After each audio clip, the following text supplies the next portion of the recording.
Hi, this is Dr. B. Virgil, board certified pediatrician and expert in helping families and communities raise physically healthy and emotionally resilient children.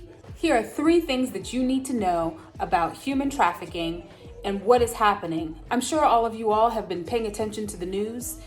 It seems like almost every day when we turn on the news now, we're finding that there's some other teenager, sometimes even college student that is missing. So what is happening?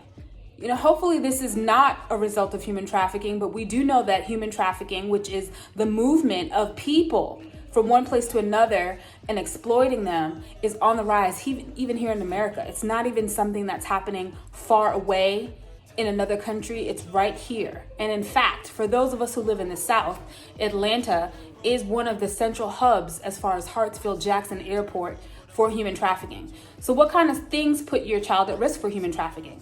I'm sure a lot of parents are wondering and they're scared.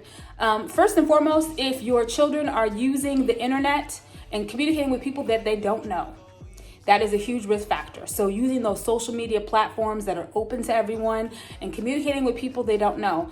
The thing that can be even more scary is that sometimes people on these platforms can pose as a child or as a female, if it's a girl they're trying to reach out to, or as someone who is their same age. So really talk to your kids about who they're talking to online and what they're talking about online. The other thing that's a huge risk factor for a lot of kids with human trafficking is if you notice that your child is withdrawn, or if you are having conflict with your child, or they really don't have a person to speak with about difficult situations. That's another risk factor for someone who can be exploited on the internet. And that's the main way.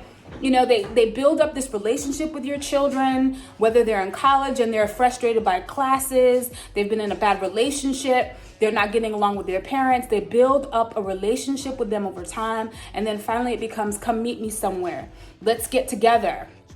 Let's meet up. And that is when things can change from, just that interaction online to something much more serious where they are taken, kidnapped, lured into this life that they are essentially lost for a time. Hopefully found, but sometimes lost to us.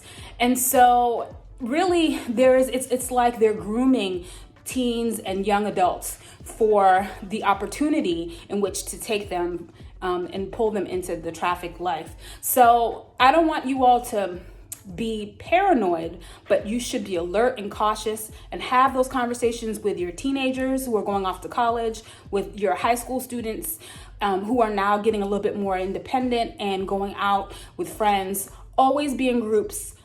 Don't talk to people about your personal life. Never share information online about your location, your whereabouts. Minimize your posting that tags you to an institution, your school, a certain community, because it all puts your children at risk.